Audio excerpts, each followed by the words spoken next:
Welcome, Bronco Nation, to another exciting video on the channel. The season is right around the corner. We can smell it. We can feel it. We've been pumped for so long, and it's almost here. This is kind of that last season predictions part of my series. Going through the Boise State 2022 team. I've gone through every single position group. I've had 7 guests on the channel, all former players, and I've also gone through all of the position groups, and we've done an in-depth dive into all of them. Now, this is going to kind of be that overall wrap-up. We're not going to go in-depth into much of what Boise State specifically brings as far as roster elements goes. You can go back and watch all those videos. I definitely recommend that you do so. But today, we're going to be going game by game, looking at Boise State's schedule. I've got Master Football on with me today. It's still going to be a super exciting video. We're going to go game by game, look at Boise State's schedule, and kind of give our predictions for this season, our expectations for this season.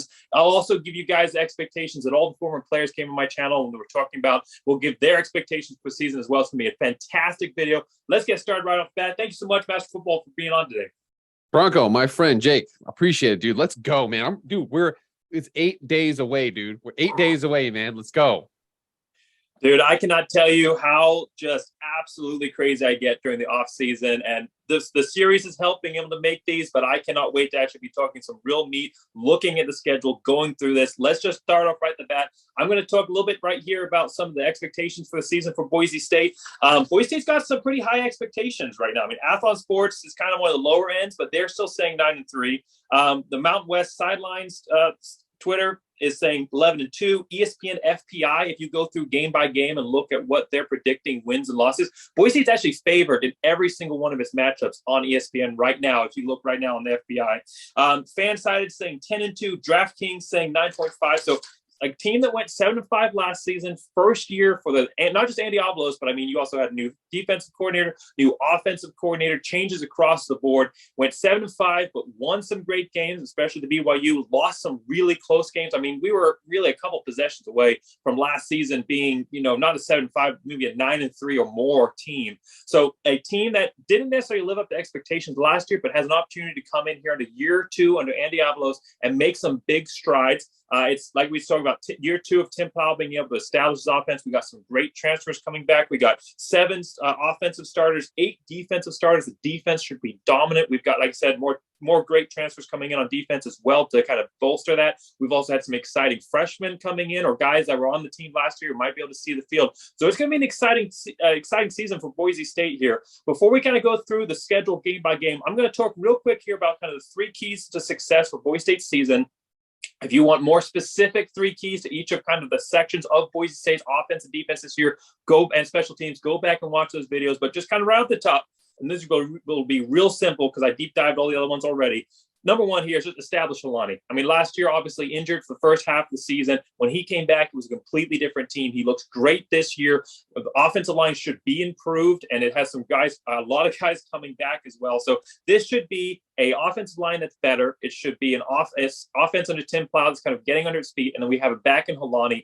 If we want Bachmeier to be successful in this offense, we got to take some pressure off him. So number 1 for me is going to be establish Holani. Second is going to be increased QB pressure. It's not that we didn't get to the quarterback last season, but there was just way too much time. It wasn't consistent pressure throughout. There were some games where it looked great, versus Fresno State. We did a great job getting after the quarterback, but then there were some other games along there that just didn't work quite as well. So increase the quarterback pressure. And the last one here is just establish realistic goals. This is year 2 under Andy Avalos. This is a key for the fans and for the team.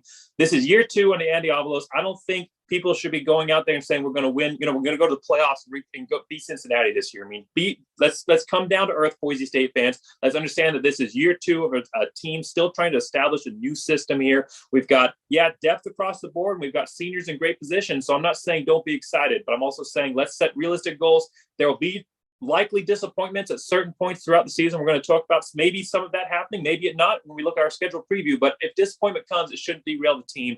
This just taking a step forward, even if that means a 9-3 like Athlon Sports and some other people are predicting, would still be a step forward. Realistic goals are going to be key for the fans and for the team. Take it away, Master Football. All right, so we do not disagree with each other because, great minds think alike, obviously. But we're in a situation where my 3 keys for the season is for Boise State. They got to establish the offensive line of scrimmage. You had mentioned get Holani going. I think that Holani, when he was playing, really, really solid running back. Whenever Boise State ran over 100 yards, they were really, really successful last season. However, They were somewhere in the 110s in rushing on the season, so it just was not a good, season there. I felt like the interior of the offensive line, John Ojukwu, the tackle, is actually he's an Outland, trophy, watch list kind of guy. But the interior guys, they definitely need to establish some sort of push up front, especially on run plays, just to take the pressure off. Those jabs really, really help. If you're able to move the team that you're playing, it's that much more easy to win those games. So like I said, establish line of scrimmage. The second thing is they need to find a replacement for Khalil Shakir. They've got a couple guys that look like they've got talent. Now, Boise State can recruit to the point to where they have talent. This next season, we've got Stephon Cobbs, who's a very accomplished kick returner, Davis Cutter, son of Dirk Cutter, Austin Bolt, former local product from Bora High School. And then there's a guy I've got there, Latrell Caples. He's not necessarily my dark horse. He's getting to the point where he's not really a dark horse. Everybody kind of knows about him. But who is going to step up and be that, 70, 80 catch guy, 800, 900,000 yard kind of guy? Need to make sure you can get that for Hank Bachmeier. And then the last one. This one I'm really interested. You said you wanted to go game by game. I'd love to go through this because I was just doing some quick math, and September is going to be a logistical nightmare. So for September, it's 5 games, 3 away. They will do 4,000 miles of traveling, 4,200 miles of traveling. They got to go 2 road games within 6 days rest of each other, New Mexico and UTEP. Granted, both of those teams, they dominated last season, but those are the types of games that you just don't really know how to prepare for.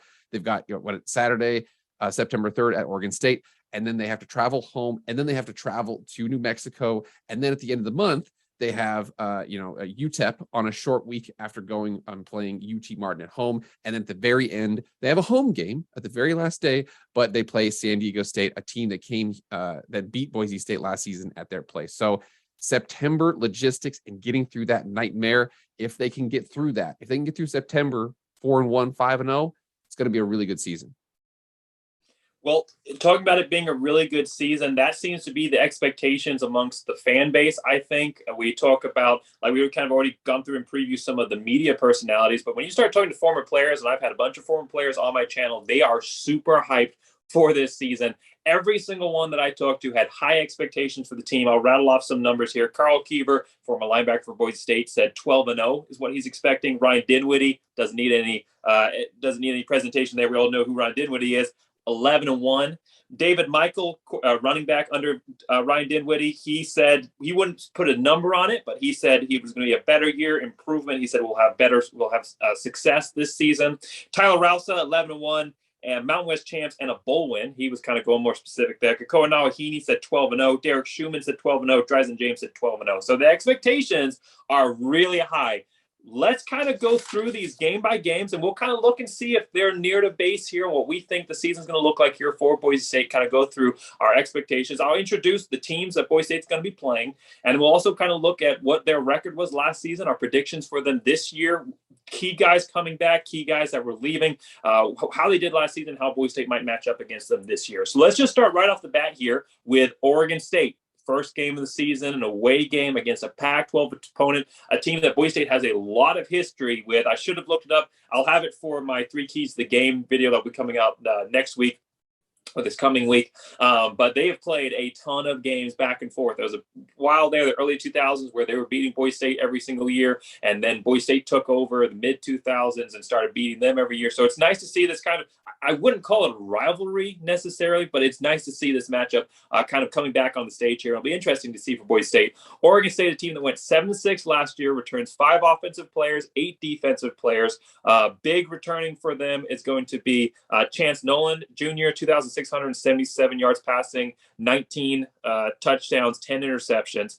And then they had 0 losses at home. They went 7-6, but they didn't lose a game at home. So Boise State's got to go into that environment, a team that's coming off of defending their home turf, something Boise State didn't do so well last season. We're going to have to see how that matches up.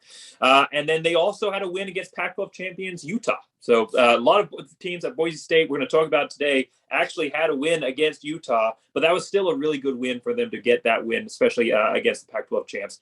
Notable lost to Utah State in the bowl game, a team that Boise State beat last season. So I know that different times of the year. They're basically different opponents at that point. It's a bowl game versus regular season. You can't really compare, but it's kind of maybe gives a little bit of confidence knowing that team that Boise State beat was able to beat this team. Big loss for them. No BJ Baylor, 1,337 yards rushing for their running back core there. So they're going to be replacing that ground game. But this could be a team. I'm looking at them as going 8-4. I think that they can take a step forward this season. 8-4 versus 7-6 last year. They got kind of a tough schedule, but I'm kind of excited for what they're able to do this season once they stop playing Boise State. I'll just throw out my prediction right off the bat here, then you can go with your discussion on this. I think we win this. I think we open with a season-opening win against Oregon State. Andy Avalos, he's hungry to establish himself, to do a little bit better than we did last season. I think that the keys are there. I think their loss of the run game is going to be huge because they're going to have to then rely on that Chance Nolan there. So I think Boise State has some opportunities. I think they match up well against Oregon State. I think they can go out and win this game. And I think that if you look at it, so it depends on who you ask and where you go, because I've seen Las Vegas lines that say Oregon State was favored. I see ESPN, FPI that see Boise State is favored. You can definitely tell, though, that if it's close and somebody's visiting somebody else, they think that the away team's a little bit better, but then the home team just has that added advantage of being at home. So, like I said, they do Las Vegas, the bettors, the people whose money is on the line, they do believe in Boise State. Now, speaking of Oregon State, my brother actually went to Oregon State and Washington State last year, and he said that whenever Oregon State had the ball, they would give it to this running back, and they would drive down and they would score. And then Washington State would throw the ball down and score, and it was just basically this huge score fest. BJ Baylor, like you mentioned, he is gone now. That is going to be a big loss for them. Their defense, you'd said that 6 starters back, I believe, something to that effect. So yep. They weren't necessarily a great defense last year, but again, they had a couple of big victories. One big victory that they had that was really, really shocking was the victory at USC. Now, it wasn't as shocking later on in the season once everybody realized that USC was, let's just say USC's having a down year. But if you look at the rest of the Pac-12 North, Washington, new coach, Oregon, new coach, Washington State, we'll see what that whole situation is. And then you have the Stanford and Cal, and Stanford there can only be and I noticed this about Vanderbilt, Stanford, Notre Dame. Only one of them or maybe 2 of them can be good at the same time, because there just isn't that many 4.0 students that can play football out there. And it looks like Notre Dame has them and Stanford doesn't. Stanford's able to beat Oregon for some reason. Just like you said, you play, a conference opponent, you have a good amount of experience against them. But the Pac-12 North, the Pac-12 South looks like it's Utah is 1. 2 is probably USC. I'm telling you, underrated is Arizona. Underrated. Watch out for Arizona. I think they're going to go. They were 1-11. They're probably going to be a 6-6 team. That's a huge change, though. But if you look at the North, though, I think Oregon is the de facto leader right now. But I don't see if Oregon State was going to get them any year, it would be this year. Well, and of course, that Civil War matchup at the end of the season is always a close one. That always goes back and forth anyway. But yeah, I think that Oregon State can take a step forward. Did you want to throw out who do you think is going to win this game? All right. So last season, very first game. And again, week 1 is the hardest week. And again, this is what Las Vegas bettors and everybody else has about this. Analysts, the hardest week to predict is week 1. Football, basketball, baseball, it doesn't matter. You don't know what you're going to see. And especially because even preseason NFL football is just, they're showing their vanilla plays and things like that. So week 1 on the road, 8 starter back on defense. They do return Chance Nolan, but Chance Nolan has to remember that Boise State only gave up, they only gave up 13 passing touchdowns all season last year. They were a really, really dynamic pass defense. They've got a lot of dudes back. They've got this freshman phenom, Deshaun Mises, coming back at linebacker, who's supposedly a weakness of the position. So there's a lot of dynamic players there. I think if Boise State can establish the line of scrimmage, I think they're going to be in every single game they play. This prediction, I would say, I believe that Boise State is going to win 27-24. Like I said, there's going to be, if you play on the road, you just assume they get a touchdown, you're automatically down 7-0. I do think that Boise State, though, they return a lot of guys on offense, return a lot of experience, need probably a little bit of development at receiver. But if George Holani and Ashton Jeanty, I think it's Jeanty, if Ashton Jeanty can really do what we think they can do, because Ashton Jeanty looks like a rocked up stud right now. I think that they're really, really going to have a lot of success with them. I'm predicting 27-24 victory at Oregon State. Okay. All right. So we're on the same page here right off the bat. Wins openings game for Boise State. get off to a 1-0 start, which is always huge against a Pac-12 opponent, get some national attention here for Boise State, start all the hype trains going. As soon as Boise State does anything great, everyone's like, oh, wow, this is their year, so maybe and that's great. Get that national attention back to Boise State, which is something that's kind of drained away a little bit from the program. So it'll be exciting to get that. Hopefully we'll find out here, almost just over a week away. We'll find out if we know what we're talking about or not. But like you said, always the toughest game to predict. If we did this video after week 1, we probably nail the whole thing. So it's always tougher when you're coming in. You've got a second year. You don't know how the team's going to adapt to the second year. And that first game always is tough because both teams are still, they're rusty and they're trying to figure each other out. But I think we can get a win here against Oregon State. All right, next game. Another away game, but against a much different opponent. I think that we can safely I'll just start off with the bat. I think this will be a win. I think we can kind of safely say, you never want to overlook anybody, but New Mexico, and obviously one time Boise State did overlook New Mexico and lost, but I don't think they're going to be overlooking. I think New Mexico, a team that went 3-9 last season, I'm looking at them going 3-9 again this year. They lost a ton of starters on offense, 4-0. So there are 4 offensive starters returning, 7 starters on D. They got a win last year against Wyoming, which was kind of surprising. But their notable losses, they were 0-37 against Boise State, our only shutout that we got last year. They don't have Terry Wilson back at quarterback, 1,058 yards passing, 7 touchdowns, 4 interceptions. But they do have their top safety back, Jarek Reed. The second, 88 tackles, 6 passes defended, 1 interception. So he's a big guy that can get it done in the back end for them. But I just don't see New Mexico as being a viable threat. I think this is an easy win, kind of a little bit of a tune-up game for Boise State as they go through the rest of the year. And crazy thing too, and you and I both posted about this because I don't know who created the Mountain West designated rivals or designated teams that you play every single year, but whoever is operating that just hates New Mexico because Boise State and New Mexico have to play each other every single year. Boise State plays Utah State close by. Now I know that there's a lot of Boise State fans that were like, give us some of our old WAC rivalries. Give us Nevada, give us Hawaii, give us Fresno State. They said Utah State, okay, close by, that makes sense. And then they gave us New Mexico as well. A while back when the Western Athletic Conference was at 16 members, there was 8 that broke away and they went and they created the Mountain West. The original Mountain West, it was Utah, it was BYU, it was Colorado State, it was, and then it was also New Mexico in there. So Wyoming and Utah Utah and BYU saw New Mexico as kind of on their level in conference realignment and moved them over. If that were to happen today and the WAC was the same 16 members, I don't think they include New Mexico there. I think a big thing about this is you can tell whether or not football is important to the school or not. And I think New Mexico is just like, we'll see, man, whatever. We'll just see what's going to happen there. So New Mexico, unfortunately, like you said, I think this is a win for Boise State. I do think, though, like I said, this is a 700-mile trip there and 700-mile trip back. I'm wondering whether or not that travel is going to hit them. And I'm predicting it could potentially hit them down the road, down the schedule. But like I said, this one, I agree with you, probably a win. Yeah, especially with all that travel and you're going away. I don't think this will be a shutout like it was last season. But I don't think that it's going to be a battle. I think Boise State, maybe they take a quarter or so like they kind of typically do to get their feet under them, but then they end up winning by 3 possessions. And we'll look at it more when I do my 3 keys to the game in a couple of weeks for that matchup. All right, next one, UT Martin, FCS school, team that went 10-3 last year. So you never want to count out an FCS school. I personally am not a huge fan of FCS and FBS teams playing. That's probably a whole nother video. But FCS schools get upsets all the time. Now, UT Martin's not typically one of those schools that gets upsets, but they did go 10-3 last year, got out in the second round of the FCS playoffs against Montana State.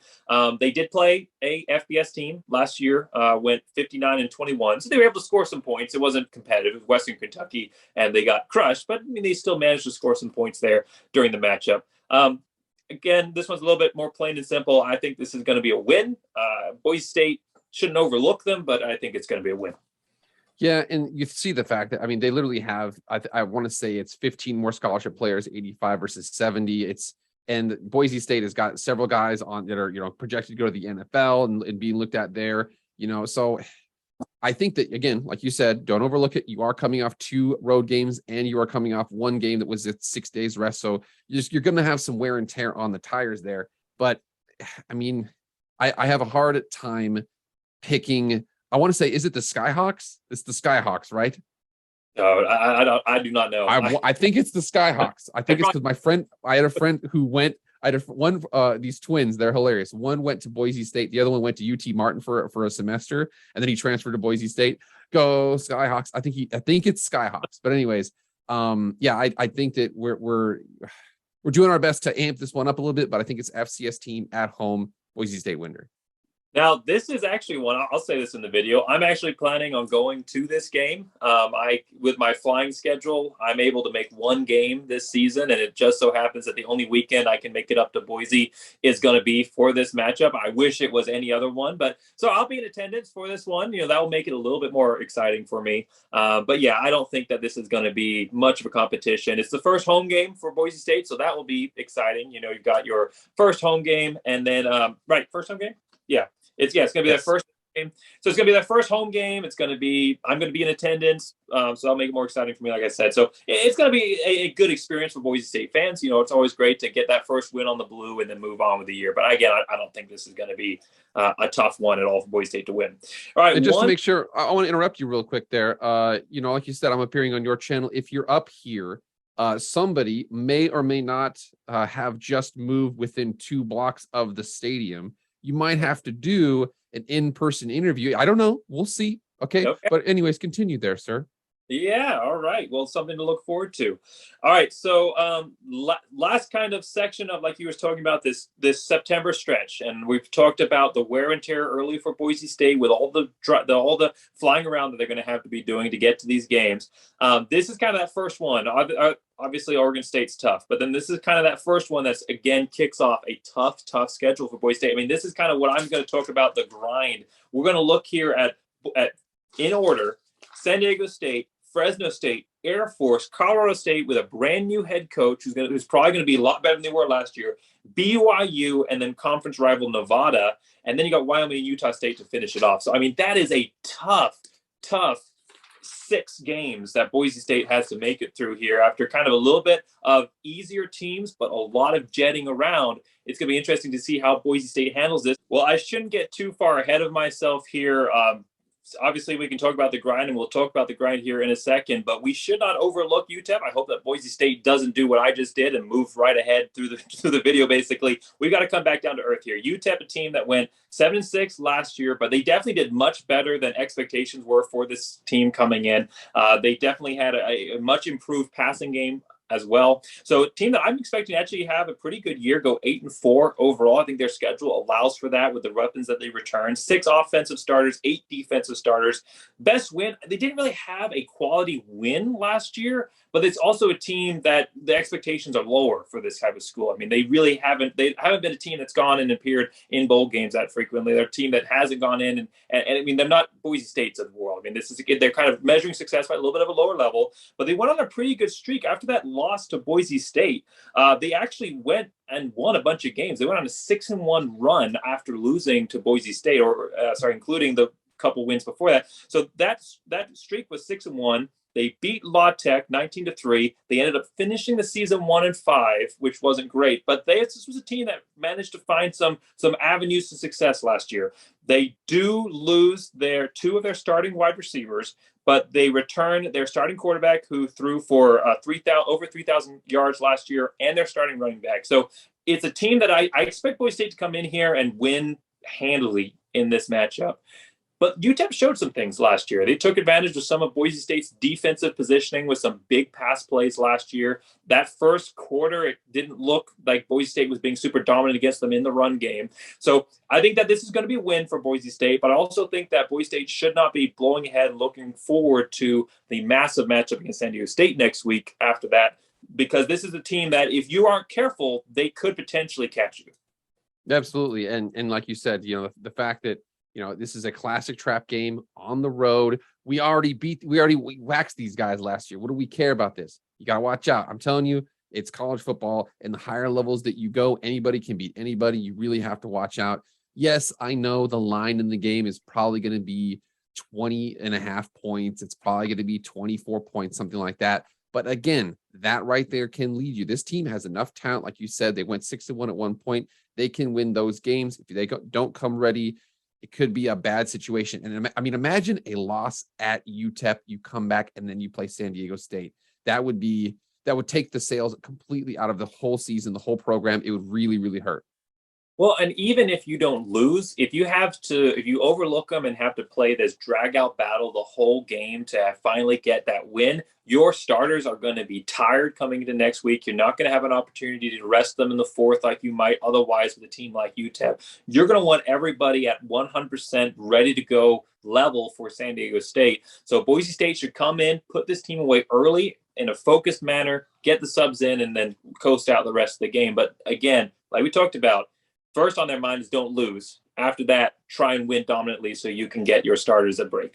All right, yeah. San Diego State, the team that I was trying to skip ahead to earlier. Let's talk about this one. This is probably, honestly, the biggest game I've got in this first stretch of games. I mean, Oregon State, big opening game. That's huge, obviously, Pac-12. But this is a conference opponent that's going to count against Boise State's conference record, a chance to get to the Mountain West Championship, a team that Boise State lost to last year that really all Boise State fans should still have that sour taste in their mouth because we never got an opportunity to wash it out with a bowl win in bowl season because we didn't end up going to a bowl game. So San Diego State, a team that went 12-2 last year, finished second in the Mountain West, lost to Utah State. They lose a lot of players, though. That's the biggest issue for San Diego State. They lose. They're only returning 3 offensive starters, 7 defensive starters. They had some good wins last year, like we've already talked about, 12-2, one against Utah in overtime, lost to Utah State. But they lose their quarterback, their running back, and their top tight end. So you got a tight end who 357 yards receiving, a running back who went for over 1,000 yards, and they also lose their quarterbacks, actually, both of the guys that were kind of vying for that position last season. Now, they do have incoming transfer Braxton Burmeister. I will say that. They have incoming Virginia Tech transfer Braxton Burmeister, 1,960 yards passing, 14 touchdowns, 4 interceptions. I watched him play a bit last season. He's not going to go out and shock the world, but he's a competent quarterback, and if he's in the right system with some players around him, he can do some dangerous things. I'm expecting San Diego State to have a good year. I'm expecting 9-3, kind of relying on Burmeister showing up and being a good quarterback for them. But I think that this is a game Boise State can win. First game of their major games at home. First game of the grind. I know they're going to be jet lagged. I know this whole first part of the season is going to really tie on them. But at home, desire to protect the blue, lost last season. The motivation couldn't be higher to come in and get this win. Ton of players out for them. They're playing them early enough in the season here that San Diego State might not have their full feet underneath them with the new guys that they have rotating in. It's an opportunity for Boise State to come in and get that win. Also, we've already talked about it already. Boise State, I think, is going to be improved as well. They were pretty good last year, and I think when you look at what they did, even with the loss record, I think they're going to be improved. I know it's kind of close. I know it's tough, but I think Boise State gets the win here against San Diego State. Yeah, and if you look at them, like you said, Braxton Burmeister, he's not a world beater at quarterback. San Diego State never has a world beater at quarterback. And I'm not trying to be offensive there. I think that those fans of San Diego State would agree with me.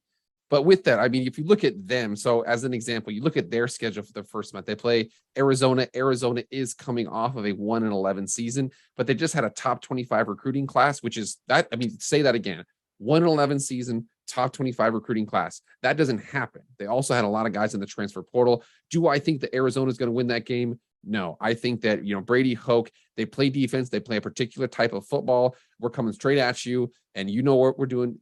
You know what we're doing. We know what we're doing. Think and stop us. So I think they'll win that game against Arizona. Then they have another home game against Idaho State. And then they play at number 7, Utah. I think Utah this time is going to have their real quarterback in there. They're not going to have to pull their quarterback mid-game, not get into a weird overtime situation. It's going to be a madhouse because whatever Boise State is feeling about, San Diego State, I guarantee Utah, and the fact that they were in, they were in a New Year's Six bowl.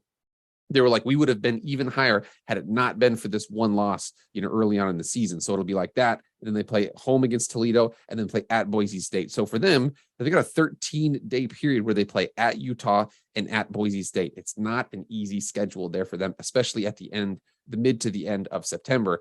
And remember, it's just about matchups, man, because Boise State, lost to San Diego State. San Diego State lost to Fresno State. And then Fresno State just got whooped by Boise State at home. So you just don't know what's going to happen. Styles make fights. That's what a lot of people say in the UFC. So I think that this is a type of style. San Diego State for years, especially their basketball team, and this is a separate aside, but basically Boise State was finally able to beat them 3 times in a season because they stopped trying to dance around a team that was coming straight at them. If Boise State, again, line of scrimmage, if they can establish that line of scrimmage, they're going to severely take away a lot of those weapons that the San Diego State has from that 3-3-5, that heavy aggressive defense. And their offense, I'm telling you, the offense is just designed to not lose games. They get extra possessions, they kill the clock, they wind things down. But again, that's one of those games where if Boise State gets up a couple touchdowns, it can snowball for San Diego State at that point. So we'll see what happens there. But like I said, it's a tough game for us too, but it's a really tough game for them as well.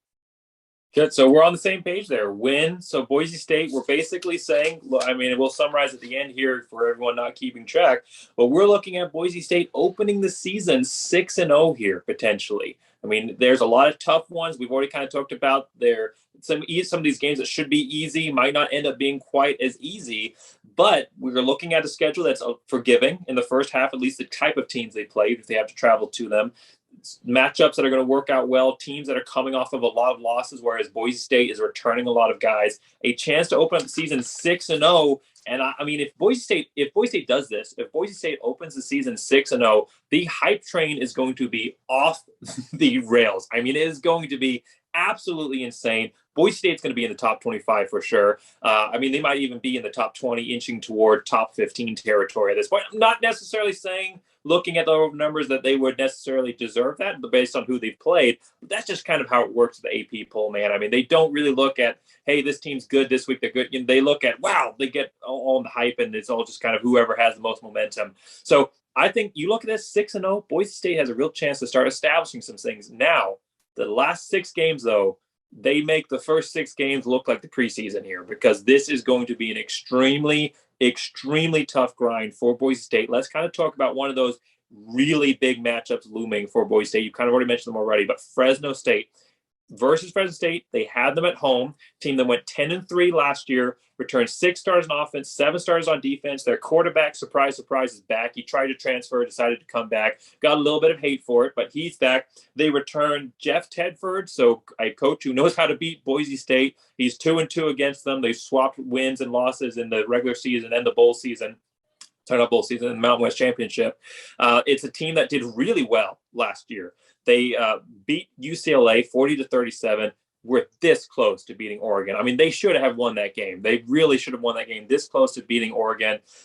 They don't have DeBur. He's gone, their head coach. Like we talked about, he's off to Washington. But Jeff Tedford, this isn't some guy who's got to come in and learn the system. This is the guy who was the head coach of Fresno State a couple years ago in 2019. Most of the guys that he knows are still on the roster, guys that he recruited to come play for Fresno State. So this is not a major shift for them. A lot of people are down on Fresno State that I've talked to, and they just say they don't think they're going to be that good. Of course, didn't make an appearance in the top 25.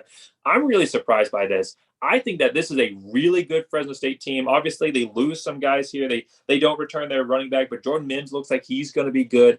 I think this is a Fresno State team that is, A, going to be good. I think they're going to go 10-2 this season. And B, I also just think that I look at momentum, I look at how things are stacking up. I just think this is one where Boise State trades off. Really, unfortunately, I do. I think Fresno State is going to be good enough to come in and beat Boise State. I think that Boise State is going to be exhausted physically from that stretch that they've played. You know, obviously it's a lot of moving around, and that's going to be against easy teams, but all that moving around is going to jet lag them. And then the fact that they have to play San Diego State the week before. If we were playing almost anybody else, I think that we could beat Fresno State. But I think you're going to trade up one of those games. If we lose to San Diego State, now I'll say this, if we lose to San Diego State, we will definitely beat Fresno State next week. But if we win against San Diego State, you've got a lot of emotions. It's going to be a grind. It's going to be a hard battle. You're going to have guys coming in here tired and beat up. I think, unfortunately, that Fresno State gets this win.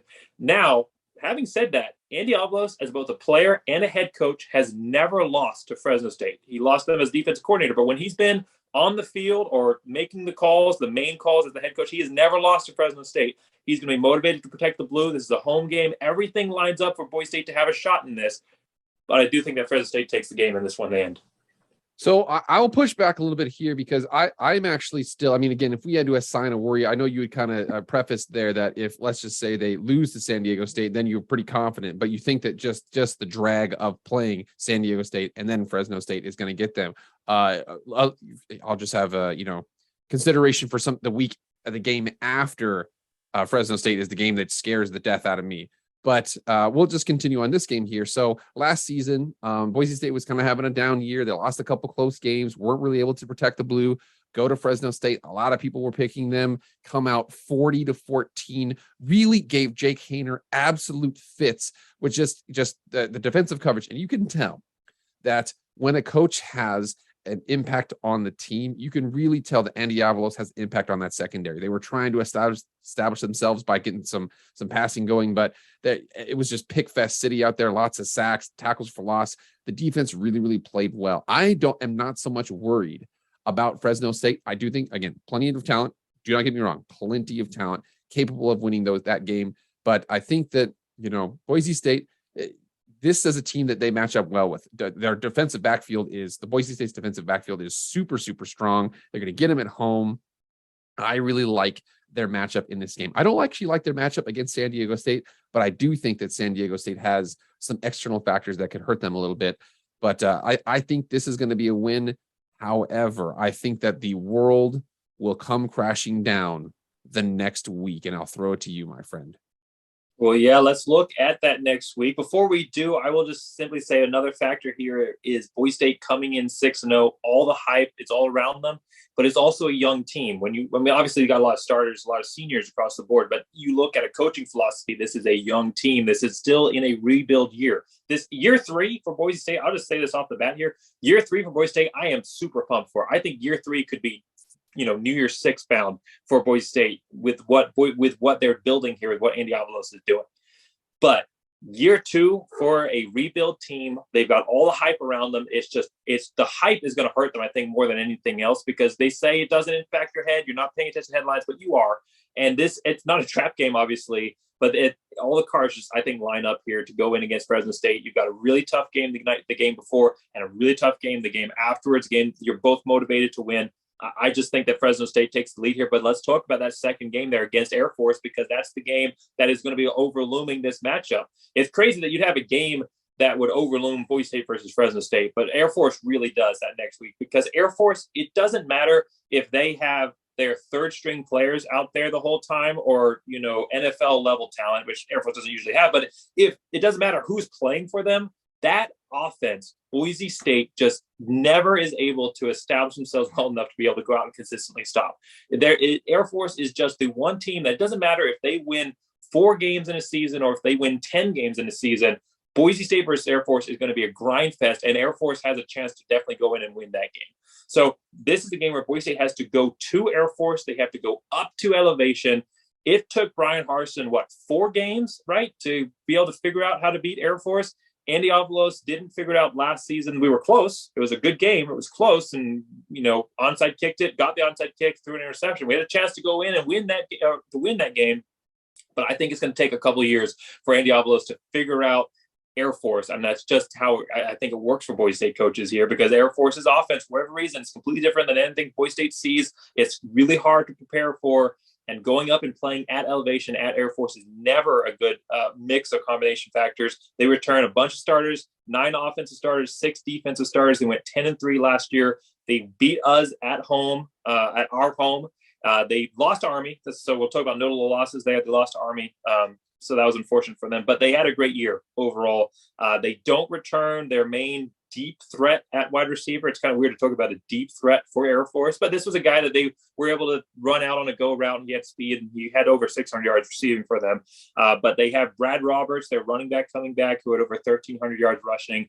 I think it's a perfect storm here. I am thinking their schedule-wise, I do think they're going to not necessarily go 10-3. I'm looking a little bit more at 8-4 for them, and there's other reasons that I'm not going to go into for that. But I think this is going to be a good team. I just think that Boise State takes a second loss here, unfortunately, after starting off 6-0. Yeah, and I'm trying to find his name now. So I think the quarterback's name is Hazik Daniels. And with him, I was under the impression that he was going to be injured for a couple of the first weeks to start the season. Even with that, this is one team, like you said before, that, it's just styles make fights. They come right at you. Now, I do think that, for, Andy Avalos, he's the defensive coordinator. They do have an extra week of preparation there to get prepared for that. So remember that. So they play Fresno State on the 8th, and then they play on the 22nd. 14 days, have some time, able to talk about that. And actually, if you look at it, so they have, they have San Diego State at home after a full week. They have, Fresno State at home after a full week. Basically, all their hard games, they have a little bit of either the normal amount of time or extra time. So for the Air Force game, like I said, though, this is just one that your team, your version, we lost to them last year. It was a weird situation. They only scored 24, but we only scored 17. It was just, we got an onside kick, and we threw a pick. It was just, it's so that's the aggravating one, because you can understand San Diego State. They beat big teams. You can understand Fresno State. They beat big teams. But we just have a hard time with Air Force, man. And again, if you think about that, again, if you get too big for your britches, that's the time of team. They come in, they hold the ball for 40 minutes of time of possession. And this is one that looks like they could potentially drop. I am predicting that if they get to that 6-0 point and they play on the road at that elevation, I am predicting they will have. I will predict the loss. I hate it. I love my boys. I will predict the loss, but I'll say it. If they go 6-0, they will lose this game more than likely. Yeah. Well, again, so same after a little bit of a deviation there against Fresno State, we're pretty much on the same page again here with Air Force. It's just a team that it doesn't, like I said, it doesn't matter. Boise State will always, I won't say that. I hope that at some point it doesn't be a team that we have to worry about every single year. But you would think they would get used to it. They've got enough experience. Jeez. But so far, if there's a team in the Mountain West that that's going to go out there and potentially beat us every year, it's Air Force. And unfortunately, again, this season, I think that we're kind of both on the same page there. So let's kind of move on to the next week here for Colorado State. This is not the Colorado State that went 3-9 last year. This is, they, first off, physically, they're not the same team. They only returned 3 offensive starters and 5 defensive starters, but they basically got half of Nevada to transfer to them. They had 9 players from Nevada transfer in, including their head coach, Mike Norvell. So that is what really scares me the most out of Colorado State. They're one of the only Mountain West teams that has never beaten Boise State ever. And they are ticked off about it. They're not a rivalry with Boise State, but the reaction that they have to losing to us every single year, you'd almost think that it was. They are, especially because it's been some really close ones. Remember the double triple, the fumble and this and that. Yeah, I remember that. Yeah. So they have gotten every year. I feel like they've gotten a little bit closer to maybe coming in and beating Boise State, and they haven't been able to do it last year. Last year was a terrible Colorado State team, 3-9, and we still only beat them 19-28. So they are returning a massive amount of, not returning, but they're bringing in a massive amount of talent here. One of the highest rated quarterbacks ever to come to Nevada has chosen to come instead to come play for Colorado State. So they're going to have a much better quarterback here in Clay Millen for them. They had some bad losses last year. They lost to South Dakota State University and then Vanderbilt, but we don't really need to talk about necessarily best wins and best losses for this team, because this isn't the same team that returns this year. Now, having said all that, and I will admit that Colorado State scares me, and we do have to, but we get to play them at home. But I will say that this is a team that scares me. I think we still are going to be able to beat them on this one, especially if we're coming off that loss against Air Force, especially if it's 2 losses in a row. Especially I think that loss against Air Force is going to kind of be a wake-up game for Boise State. They're going to say this, we started off great. We've kind of let ourselves down here a little bit. Let's finish the season strong. Let's rally around and be a rally point that the season gets back on track. So I think Boise State comes in, gets this win. It's at home. Mike Norvell is going to have to come in and establish his philosophy here. He brings in a bunch of Nevada guys, but there's not a lot to work with at Colorado State right now. I think year 2 or maybe year 3, it's kind of like when Colin Kaepernick was at Nevada, and they looked scary that first year, but we still beat them the second year. And then it took them all the way through to his senior year before they were able to get us. I think Colorado State, Boise State fans, at some point in the future here, they're going to come in big and scary and have a real good chance of beating us. I don't think that's this year. I think Boise State gets the win. But again, do not overlook them. BYU the week afterwards, a game that is become a rivalry for Boise State and for BYU fans, a massive matchup. You're coming off a loss to Air Force, tough game that's going to be at elevation. The whole team's going to be exhausted. do not overlook Colorado State, because Mike Norvell is probably one of the best coaches, if not the best coach in the Mountain West. If anybody could do it, he could do it. Yeah, and if you think about that too, so Colorado State has been mentioned a lot. And again, I do a lot of videos on conference realignment and things like that. And Colorado State is mentioned a lot. And a big reason why. And you'll notice this is a common theme, especially you could say this about Boise State. You could say this about all of the universities that are consistently good at football, is that they want to be consistently good at football. So Miami, the Hurricanes, have actually kind of taken a little bit of a step back recently because they're like, well, let's be an academic school. Nope. They're like, nope, let's bring in Mario Cristobal. Let's turn this thing around. You know, you look at USC. USC's like, well, I mean, Pete Carroll left, but we're like, we're pretty solid. But they're like, nope, we're going to be a football school again. Let's bring in Lincoln Riley. You think about them hiring Norvell over from Nevada. They triple his salary from over there. So they triple his salary, same division, because they want to be good. I have a friend who was a Nevada fan. They came up for the game. Again, Nevada beat Boise State at Boise State last year. But he even said, he was like, yeah, the administration doesn't really care about football that much. If they're good, they're good. If they're not, meh. Colorado State thinks that they're a Pac-12 junior team. They want to be associated with that. They are going to pay the resources for that. They're going to do it. This team this season, I'm not so worried about Colorado State. 2 or 3 recruiting classes, get things going up. This is going to be a team. Like you said, they are 0-16 versus Boise State in their career. That could change. That they are going to be a problem in the future in the Mountain West because they want to be good at football. Well, moving on to that game that hopefully Boise State's not looking ahead to in this one, but BYU, again, another home game for Boise State. BYU coming. We got to go in and beat them at their place last year. It was a massive upset. I mean, that was really the highlight of the season. I was upset about some other things throughout the year, but having that win kind of just made the whole season feel all right. I mean, obviously 7-5, you don't want that, but we went out and we beat BYU, and all things considered, that was an awesome win for Boise State. We established a lot of things in that game. They was a good team for BYU, a top 10 team for BYU. Went 10-3 last year, 8 and lost in the bowl game. You talk about motivation and other factors, but coming into the bowl game, they were 10-2. This was a top 10 team last year. They had 8 offensive starters coming back, 10 defensive players coming back, had 6 Power 5 wins. BYU has always had one of those tough schedules where they have all these Power 5 teams. They kind of consider themselves a Power 5 team, but they've never actually gone out and really done anything with it. They've always kind of floated and had some okay seasons, but they haven't gone out and consistently beaten the Power 5 teams and made their case to be into that playoff type level conversation. And they did that last year. 6, not playoffs, obviously, but they got those Power 5 wins. They had 6 Power 5 wins. They lost to Boise State 26-17. They don't return their main running back, who was kind of really the heart and soul of the offense. If you look at the games that Tyler Algier wasn't having a great game in, that's the games that BYU struggled in, specifically that Boise State game, but also in the Baylor game. So 1,601 yards rushing, 23 touchdowns. But they return their top quarterback. They return a lot of starters across the board. Jaron Hull coming back, 2,583 yards passing. Was splitting some reps with Romney there, but he's really taken the lead as the main quarterback here for BYU, and he has a lot of explosive capabilities. He can run, he can pass.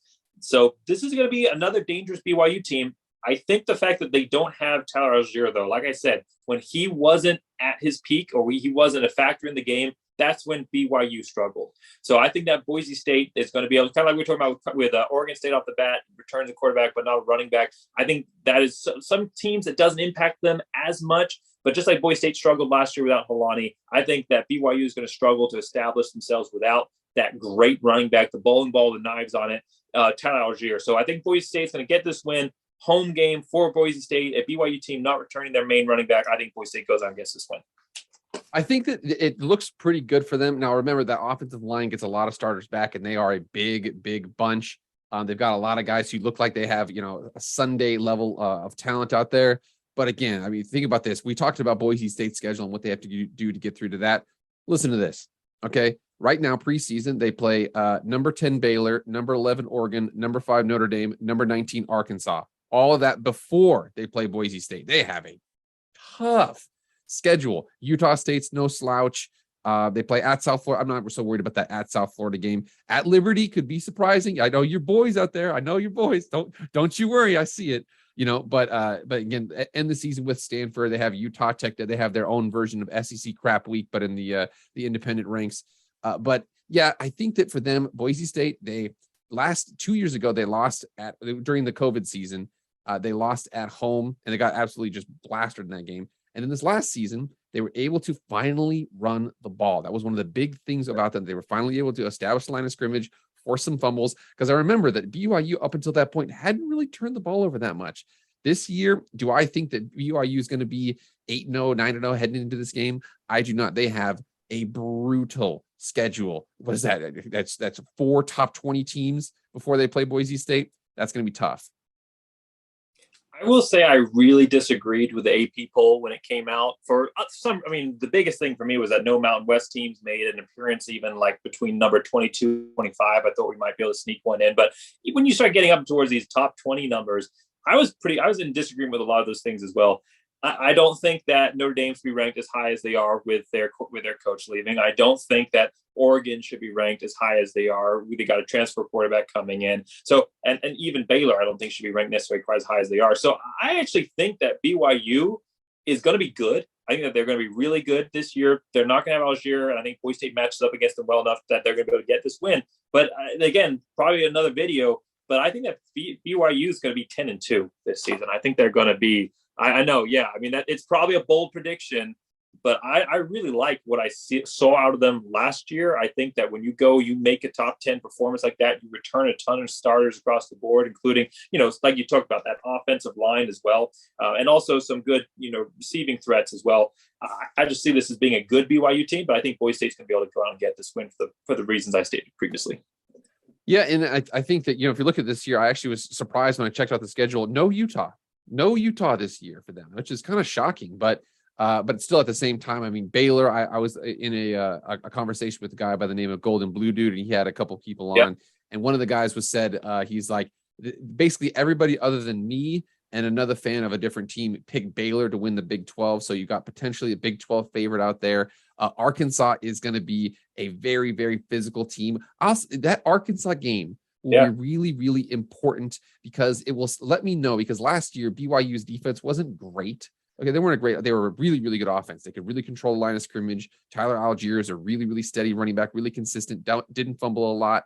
But we'll see what happens because Arkansas, of the non-triple option teams, led the NCAA in rushing. So they're going to be a physical team. They're coming right at you. We will see what happens to their rush defense. If they give up 350 yards, I think Boise State, if they're able to get some sort of offensive push, is going to be able to control that game pretty well. But if not, if they're able to turn around that run defense, because that was a big issue for them, if they're able to turn that around, I think that, it could be a big issue for Boise State. Well, and one last little side note here is, they don't play Utah, but they do play Utah's former quarterback for part of last season, Charlie Brewer, over in Liberty. Maybe he'll has to have a little bit of revenge, being the game that got him basically kicked out as being starter there. Yeah. I'm not predicting that. I'm not predicting that Liberty beats BYU, but it'll be nice to be able to see both my favorite teams playing a similar opponent and kind of being able to match up and say, hey, how do they compare against each other? So that's a side note. Let's move on here with the episode. We've got a couple more games, 3 more games to review here. Nevada at Nevada, not the same Nevada team at all. We talked about Colorado State not being the same team. This is not the same team. It was a good Nevada team last year, 8-5. They were really 3 of their 4 games that they lost were by 3 or less points. So they were really close to having a much better season than they did. However, none of that really matters because they returned 2 starters on offense. I love it when Nevada sucks. And they're not one of those like Fresno State. I like it when Fresno State's good and we go out and beat a good Fresno State team. I know that's right, but I wouldn't say that I hate Fresno State. But Nevada, I want them to go 0-12 every single season, and I don't care what it does to Boise State's strength of schedule. I hate this team so much. So they went 8-5 last year. Don't return anybody. They have their running back. Their 2 offensive starters back. Their running back Tua. He's coming back. He's looked pretty good for them, pretty consistent. But I mean, they are replacing everyone. 4 starters on defense. I see them going 5-7, maybe worse, and Boise State absolutely crushing this team. I think you might be a little nice with that 5-7. Like I said before, this team, you can tell that the administration, if you're good at football, hooray. If not, they don't care. Now, remember, Romeo Doubs is out there. He's going to be a good receiver for the Packers. How he does, I don't know, but I know that, he's definitely had some highlight reel plays in the preseason. But Beyond that, though, anybody that Norvell felt like would be an asset, he brought over with him. There might be some players over there, but I think that it's a toss-up between this team and Hawaii to be the worst team in the Mountain West Division. Yeah, well, I say 5-7 because they open up with New Mexico State, Texas State, and Incarnate Word. So I mean, that's 3 maybe wins off. We'll see, but it doesn't look good, man. It does not look good. Not, and I agree with that assessment. I mean, Hawaii, there were so many teams this year that were racked by the transfer portal. I mean, Nevada, Wyoming, which was a surprising one. We'll talk about them here in a second. And then Hawaii, just absolutely, Hawaii wasn't so, there was some symptoms there before that. But I mean, there were a lot of Mountain West teams that got absolutely shredded by the transfer portal. So it'll be interesting to see how the divisions kind of realign as far as strength of schedule. I mean, Boise State's division, not that it matters anymore because we're going away from that, is actually starting to get much better. I mean, Air Force, Colorado State, Utah State, and Boise State are now kind of making their presence as the top. Boise State always was, but the other 3 are kind of making their presence as the top teams in the Mountain West. So just as Boise State could start to benefit from that, we go completely away from it. I reacted to the terrible decision by the Mountain West in another video. I'll put the link in the description. You can watch it there. But let's talk about Wyoming here. A team that went 7-6 last year. Again, we were talking about them being wrecked by the transfer portals. 3 offensive players coming back, 2 defensive players. They beat Utah State last year. They lost to New Mexico. It was really kind of an up and down season for them, but they are out pretty much everybody, and notably their top 2 quarterbacks, Levi Williams, who I kind of thought was going to be the heir apparent here for Wyoming. I really thought that he reminded me a lot of Josh Allen abilities, the way that he, tall guy, deep, good arm, mobile quarterback. So he's gone. Their running back, Xavier Valladay, he's off to Arizona State. Levi Williams actually transferring over to Utah State. So this is a team that's going to be really struggling. Their biggest strength is that Craig Bohl is coming back. He hasn't been able to shock the world at Wyoming, but considering what he's working with, it's not necessarily the easiest school to recruit to.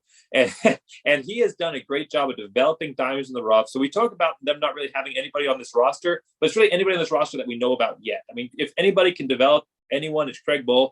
It is concerning that they were wrecked so bad by the transfer portal.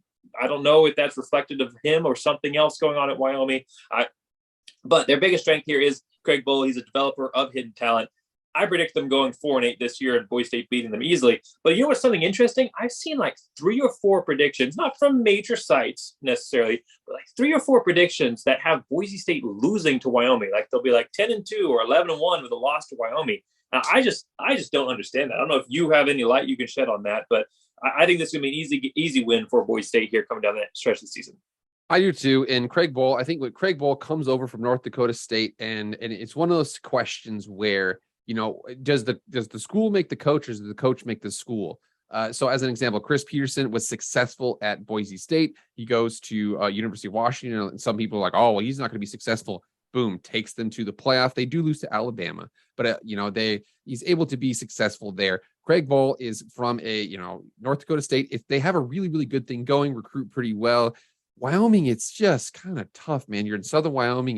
You're kind of on the plains. You're not even really in the beautiful, amazing mountains there. It's a tough place to kind of get people to. It is the flagship university of the state, but like you said there's 5 returning starters. Yeah, you're right. As the one thing that Boise State has kind of benefited from these last few years, and this is hard for me to admit. Obviously, I do think that the program is a really, really solid program.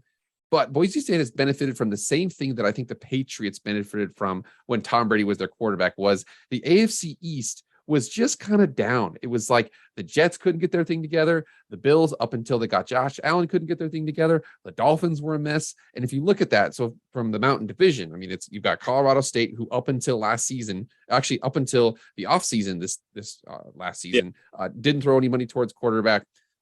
Air Force, it's just kind of Air Force. They're doing their thing. They do beat Boise State, but they're not trying to win national championships per se. Utah State is an underrated program. New Mexico been kind of struggling. And then, you look at Wyoming, it's hard to recruit there. Obviously, Josh Allen was a diamond in the rough, and they got him, and it's amazing for them, but it's really hard to replicate that success. So the fact that Boise State and the Mountain West is going away from those divisions could actually help out Boise State's strength of schedule, also, and get them some more of their original rivalries going. But yeah, I mean, 5 starters, like you said, it is at Wyoming. You never know. But I'm going to have to see something. Yeah. Yeah, and again, I want to clarify myself. I don't mean that going away from the two division format is a bad thing. I was mostly upset with the two teams that we got matched up with as our permanent rivals. You don't want to go to Albuquerque every other year? Come on, dude. That's not my dream away game for I Boise know. State. Yeah. But yeah, let's talk about Utah State. We already kind of brought them up. The last game of the season here. We're kind of on the same page here. So 10-1, 9-2 is kind of we've got good at high expectations for them. A chance to finish the year on a high note against a team that won the Mountain West last season. I mean, this is a Utah State team that was really good, 11-3, a team that went 1-5 in 2020. So they went from 1-5, brought in a new coach, brought in his quarterback from Arkansas State, and boom, went 11-3. I don't think I've ever seen that before. A program. I've seen improvements. I've seen a team go from kind of talking about Arizona State maybe doing this year. I've seen them go from like 1 and something and then go and win like 8 games or something like that. But I've never seen a team go basically just trash and then turn around and be one of the better teams in the Mountain West. Obviously, COVID year was weird and it didn't really reflect necessarily what all teams were capable of, but that was a really big improvement for them. 8 offensive starters back, 5 defensive players back. They have a really tough schedule. I'll just kind of say that right off the bat here. I mean, they have to go and play at Alabama, which honestly, why can't Boise State ever get those games? I know we'd lose, but I mean, it'd be great to be able to go play at Alabama. Other teams do. Hawaii's played them like 3 times, or twice in the last 10 years, but we can't. No, that's another schedule question. Whole nother video. But yeah, 11-3 last year. I think they're going to be good. They had 2 Power 5 wins. They won the Mountain West. They beat Oregon State, who Boise State's going to be playing here to start the year. They were undefeated on the road. So all their losses, the few that they did have, came at home, but they were undefeated on the road, and they're coming to our stadium to come play us this season. They have 3 out of their 4 top receiving threats are gone. That's probably the biggest issue here for them. A lot of players coming back, good coach, good quarterback, but every single wide receiver who was over 500 yards is gone for them. Devin Thompson, their best wide receiver, 1,704 yards, he's gone. But they return a ton of starters on defense at key positions. I wouldn't say a ton, but they return some key starters at key positions. They have Logan Bonner is back, 3,628 yards passing, 36 touchdowns, 12 interceptions. They return most of their offensive line from last year. It's a team that I think is going to be good. I see them going 8-4 just because of the tough schedule that they have. And because I think last year was maybe be a little bit of a lightning in a bottle season. I think they're going to be good, but not necessarily as good as they were last year. But it's going to be a tough game for Boise State. Finish out the season, maybe a little bit of hype rebuilding for them after kind of a couple of or 1 or 2 rough times in the middle of the year. Obviously, New Year's 6 is off the table at this point, but maybe there's some other things that they're kind of building toward. Mountain West Championship game on the line potentially be on the line in this game, either with Utah State or with another team that Boise State's going to be playing this year. And if they lose this game, then that team gets to go. So there could be a lot of expectations, a lot of weight on this game for Boise State. It's a huge matchup. I think that Boise State can beat them. We beat them last year when they were probably better than they're going to be this season. We crushed them last year. I mean, it wasn't even close. We didn't really realize how big that win was. I mean, it was like, oh, cool, we beat Utah State. And then at the end of the year, I was like, wow, we beat Utah State. So this is going to be a much better Boise State team. It's a Utah State team that's going to be good, but not as good necessarily as they were last year with all those receiving threats gone. I think that Boise State gets this win to close out the season 10-2, makes it to the Mountain West Championship game, and then who knows after that. But you can go ahead and talk about Utah State and kind of wrap up your season prediction. Yeah, styles make fights. And again, like you said before, San Diego State, they come right at you. Air Force, they come right at you. Fresno State, they've kind of got this dynamic passing attack on the outside. Utah State's kind of got this dynamic passing attack on the outside. And you see the fact that when they played Fresno State, Utah State really able to establish the fact that they can lock you down on the outside. Whereas the teams that come up the middle at you, they have a little bit more trouble with. I think that this Utah State game, if they're 10-1 going into this game, there is going to be it's going to be blood in the water. They're going to see it. They're going to want it. They're going to go after it. It's the same reason why the best time to beat Alabama is between week 3 and week 10. After that, you're probably not going to beat them. It's going to be tough to beat them. Before that, you're probably not going to beat them. But during the dog days, it's hard to play them. If we were playing Utah State in the middle of the season, I'd probably be a little bit more worried. Playing at there, you never really know. But end of the season, at home, looking at potentially a berth in the Mountain West Championship game, I think that they're going to pull this one out. And you know what? If you're right, if we are going into this game 10-1, a chance to go 11-1, that only loss being to Air Force, and say that game's really close, I mean, a New Year's Six game could be on the line in this one. I mean, with the last time we went, we lost Air Force and we made it into the New Year's Six. So, I mean, it could be on the line. Let's talk about that here a little bit, just to kind of wrap up the video. I know we're kind of going a little bit longer than I wanted to, but we're kind of both on the same mind that I think a Mountain West Championship game is achievable here for Boise State. And obviously that's a huge goal, always is, for Boise State. So I think a Mountain West Championship game is achievable here for Boise State, a chance to get to either 12-1 or 11-2. So is a New Year's Six game on the horizon here for Boise State? Do you think there's a chance this year? Absolutely. If they get into the top, I believe it's the top 16, they're in that situation where they could be, you know, in a good spot to get there. And again, remember when they played Arizona in the Fiesta Bowl, they were 11-2 heading into that game, won that game, went 12-2. So they had 2 losses. So we were really worried because it used to be that, you know, oh, if Boise State loses one game, it's over, it's done. You're going to the Las Vegas Mako or the Mako Bowl, Las Vegas. Now I think that there's been some respect put on the Mountain West's name. The fact that Boise State's going to schedule some hard opponents. The fact that, you know, I mean, there was a 3-year stretch where Boise State beat the Pac-12 champ, the ACC champ, and the SEC East champ. So I think they know that, like, okay, they're not that bad. You know, now there's certain instances where, you know, you can't overrate some of those lower level teams. UL Lafayette was ranked going into the game against Texas last year, got blown out, and then Texas went 5-7. But I think the fact that Boise State has shown the fact that they are not afraid of the national stage. In fact, I actually think that the Mountain West this year is going to be. There was something that said there was several teams in the top 44. I think there were a couple of them, a lot of Mountain West teams receiving votes. I think before the end of the season, there's going to be 2, maybe even 3 Mountain West teams that are ranked.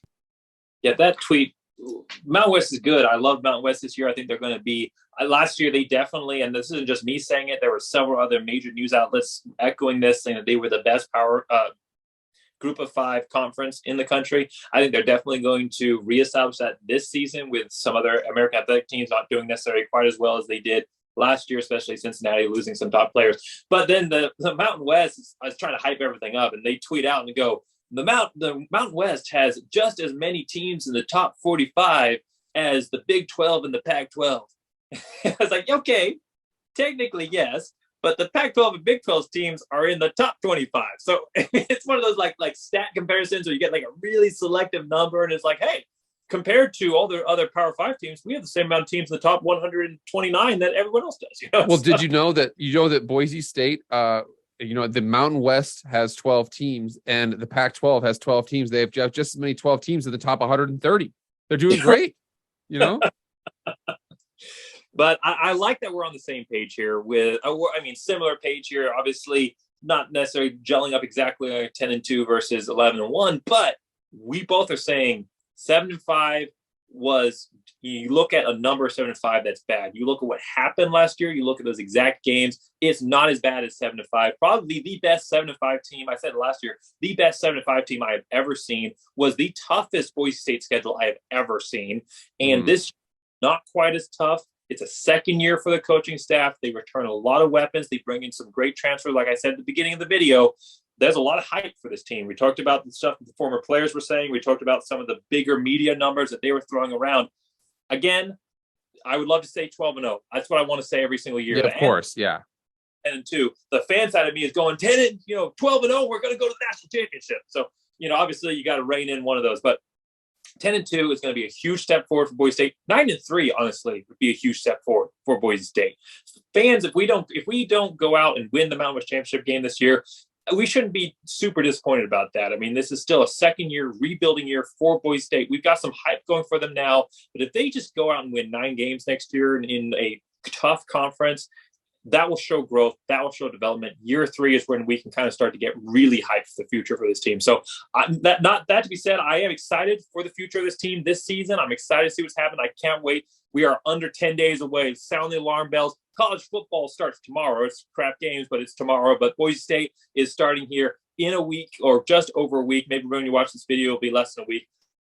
We're there. We're here. We're going to see. We've talked to all the analysts. We put all the floating words up in the air. We're about to see some real meat and be able to establish what Boise State's looking like for the future under Andy Avalos and his head coaching staff. I'm pumped. I can't wait. Any closing words before we end? Yeah, I mean, you look at it last season, the UCF loss was by single points. Don't get me started on the Oklahoma State loss and the call there, and a lot of just shooting yourself in the foot against Air Force, shooting yourself in the foot against Nevada. There was just a lot of situations there. San Diego State did definitively beat us, but then there's a couple weird wins. BYU, Fresno State, those wins, Utah State. I mean, Utah State domination, and it wasn't like when Utah State played San Diego State in the championship game, there was a huge COVID deduction of players from San Diego State. They were like, oh, God, why now? But you look at the fact that Boise State played them full strength at their place and dominated them. So there's a lot to work with there. They do need to really, really establish and get their deficiency of being physical up front on offense. I think the defense is going to be just fine. I trust Andy Avalos. Tim Plow, if we see some development from him, especially early, week 1, the sky is the limit for this team. I do really like this team. Again, there's some just difficulties of, the scheduling. Like I said, there's a lot of travel that week, that first month. There is a 2-week gap in between the Air Force game. So realistically, the home schedule is actually pretty nice. The away schedule is not that bad. Week 1 at Oregon State will set the tone, though. Well, thank you so much for everybody being on and watching this video. Thanks so much, Master Football, as always, coming on. This is the second video we've done on my channel, done a couple on your channel as well. Make sure you check out Master Football. He's on Twitter. He's on YouTube, obviously, coming on and doing this to me. So make sure you check out his channel. He's been doing some great stuff. A lot of Boise State, obviously Boise State, but he does all college football in general as well. So, and not just college football, NFL, video gaming, specifically NCAA football video games. So go out, check out his channel. If you like football in some form, he's got something for you. Make sure you check it out. Thanks everybody for being on today and listening to us talk about Boise State. It's an exciting season. I just, like I said, finished previewing every single position group here for Boise State. Spent a ton of time and energy throwing in highlights, bringing on special guests for you, really making those videos great. So make sure you go and watch that link again in the description. Thanks so much for coming on, and I'll end this video as I do every single one. Go Big Blue!